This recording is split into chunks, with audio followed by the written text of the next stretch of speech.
is up, everyone? Today there is a Husqvarna HU 700F, and I don't think it's all-wheel drive. No, it's not all-wheel drive, but that's not the problem. The problem is it's not starting. I'm 99% sure I know what the problem is already, but we're going to go over a couple things. So stick around to the end. I'm going to go over a couple of the other common problems, because these do have a few common ones that may or may not be the why this one's not starting, but it could help you. So stick around to the end. I'll give you a couple things. Having said that, if you do like small engine repair videos or just like chill out with me in the garage, I invite you to subscribe. I post multiple times a week, and if I haven't gotten to your machine yet, hopefully I will soon.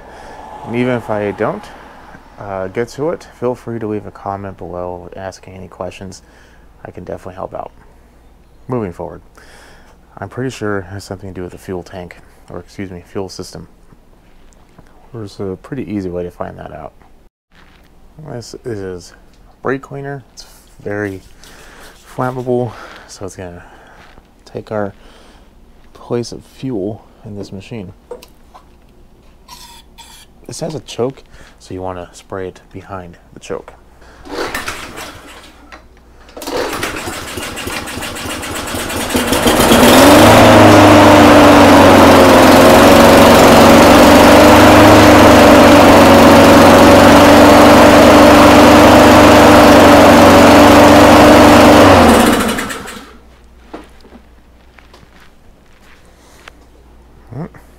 There you have it. I didn't want to show this because, well, it's boring, but I legit pulled on this thing maybe 4 or 5 times yesterday when the person dropped it off to me, and before I put it on the table about 10 more times, and nothing. But that shot of brake cleaner was able to get into combustion chamber, combust, start the whole process. So what we have here is either going to be a choke issue, which I don't think so, or a fuel issue. In the past, I've received some criticism of cleaning carbs with a ultrasonic cleaner, so we're not going to do that today. Mainly because it probably doesn't need it. I don't know why there's a shoestring. Whatever. 10 millimeter. Oh, that was on there tight. That one wasn't on there as tight.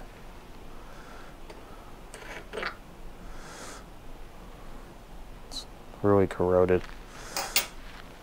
This is definitely a mower that sits outside, if it wasn't apparent enough. There we go. And so we have a nest, spider webs, who knows.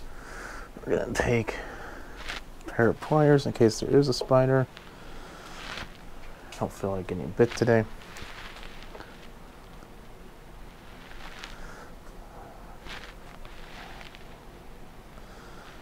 Now, I want everyone to take note of this piece right here. We're going to come back to that.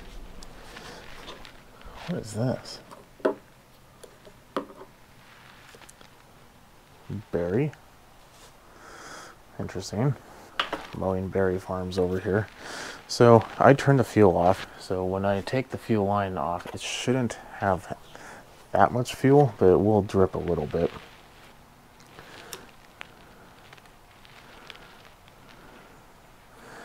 These are hose pliers. You don't need them. It just makes things a lot easier. It makes it so it doesn't damage the fuel line as easily. I like using them, but if you don't have them, you don't need them. Just normal pair of pliers. Just be careful. You don't want to twist and break the seal on the fuel line. It's going to make your life a lot easier.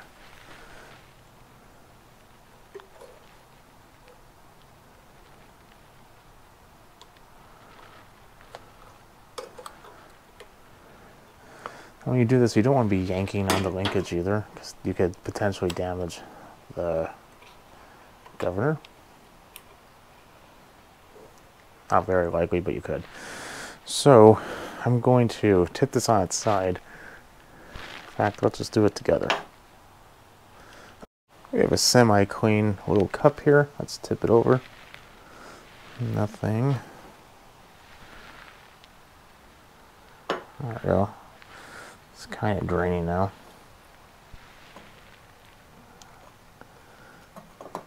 We're going to let that sit for a little bit. Well, we're not really looking for debris because there's going to be a lot of debris that's on the top of the carb or all around the carb, really. It's going to be a little hard when we open it up. We just kind of want to drain as much as possible, so when we do open it up, it's a little easier to not spill as much gasoline all over our work table. Now we have it sit for a little bit. Let's take it off. This is usually when the rest of the fuel comes out. Well, at least majority of it. Is this gasket gonna play nice and want to come off? No. This is an important gasket too. You don't really want to rip it.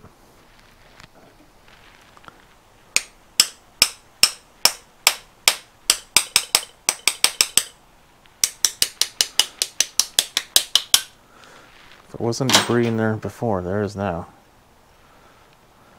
It's like the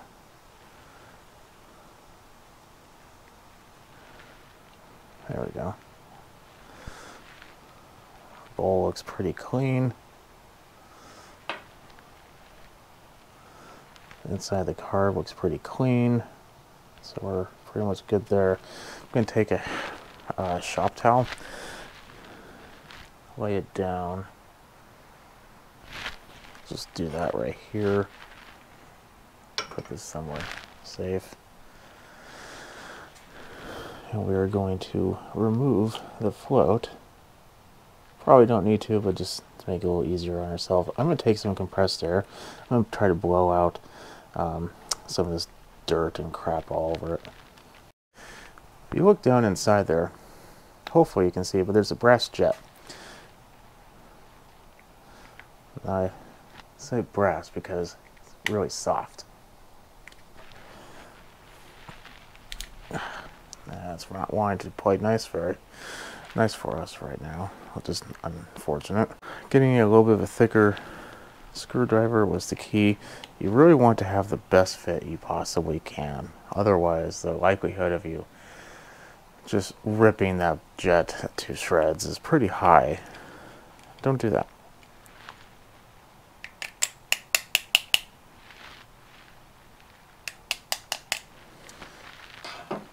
We're going to move this a little bit out of our way.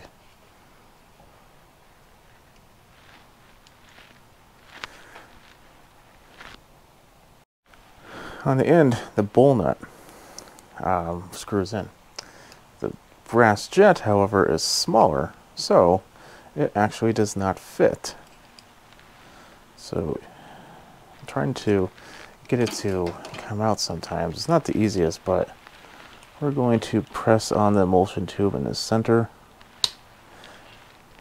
Now you notice I haven't used any weird tools. This could be an Allen. Doesn't really matter as long as it has an angle to it. Just pick Allen wrench, whatever. Whatever you have that will fit. Nothing special. So now, let me grab this. There's a little bit of a blockage in there, not much. I'm going to take a wire brush, take like a little piece of wire from it and clean that out. I'm also going to take an air compressor, or you could take that same carb cleaner you have and clean and spray through here. If you do use the carb or brake cleaner, be mindful that that stuff loves to do nothing more than spray you square in the eye. It's called the emulsion tube. There's a thicker, shorter end on this end, and there's a thinner, longer end on that other end. The thinner, longer one goes in first.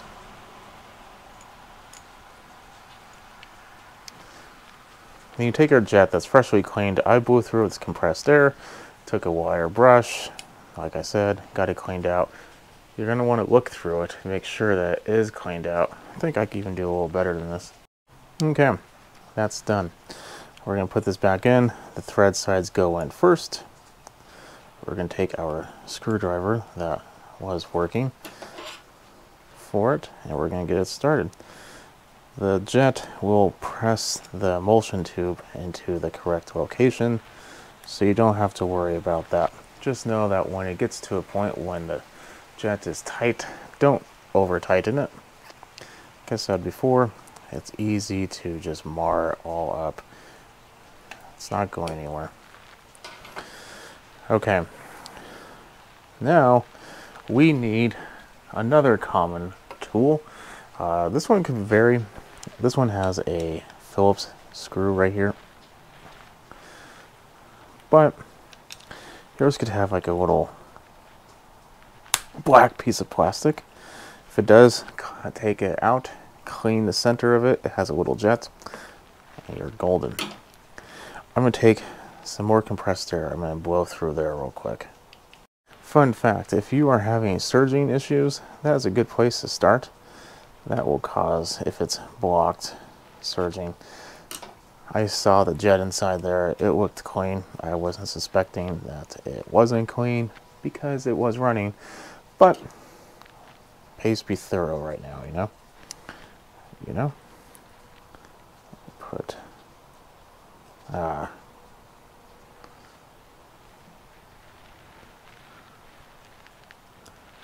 this is not easy at this angle.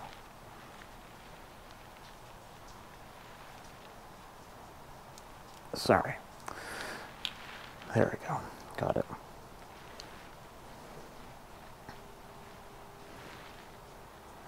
I don't see any debris in here, but we are not necessarily doing this the 100% the legit way. I'm going to take the air compressor. I'm going to try to make sure there's no debris inside the bowl area. I put the bowl back on. If yours has a little drain, it goes on the opposite end of the fuel inlet, just so you know. So I'm going to put it back on, and we're going to take a look at something that's important real quick here. Something that I wanted to show you is, if this is not moving smoothly, then that could be your problem as well. I'm going to take some shop towel and shove it through there so I don't blow anything in, and take my air compressor. You could take compressed air through a can, blow on it real hard, whatever you want to do. Let me try to get this as cleaned up as possible. I have put it together and the fuel is on. I'm going to take my hand, which is dirty but dry, and put my hand underneath the bowl nut. Nice and dry. Just gonna feel around anywhere else just to make sure. Still seems nice and dry, so we should be set. I'm going to put the air filter on, put this thing back down, and we'll discuss a couple other options this could have been, if it works, of course. And it's down. Let's see what we have going on. Fuel's on. Let's give it a pull. Make sure I'm not going to trip over anything. Yep, there we go.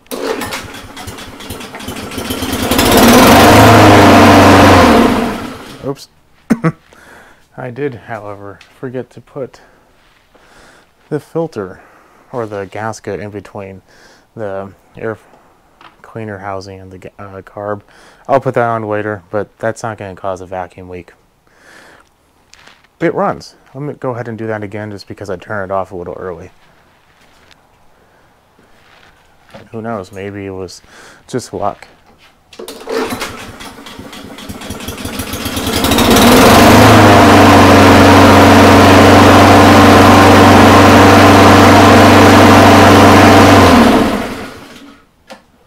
And again.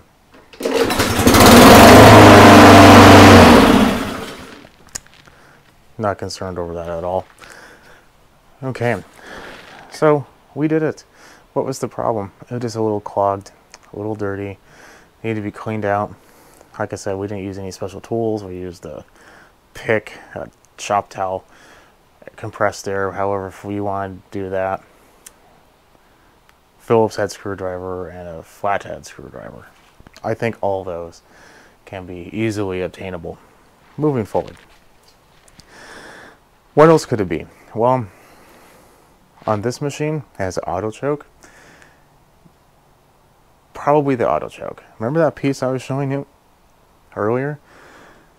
There is usually something gunking that up, blocking it, Some auto chokes have this little wax piece in there. It's just a giant pain.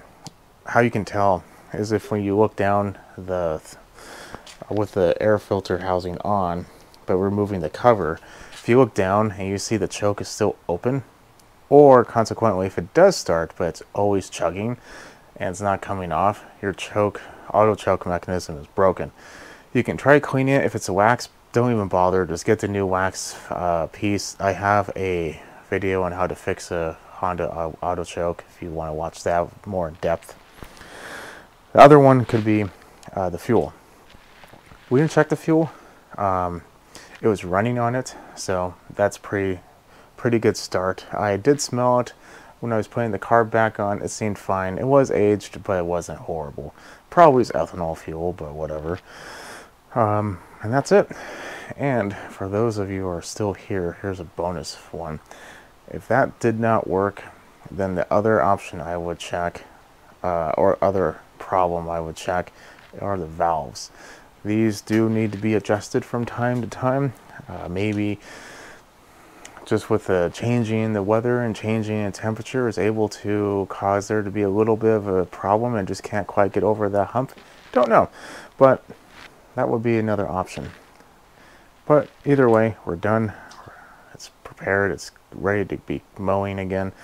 I'm going to leave you at that. Have a good night. Follow me on Instagram at SmallEngine101. And if you have a comment or a question, leave a comment below. And like I said, don't forget to subscribe. Have a good night.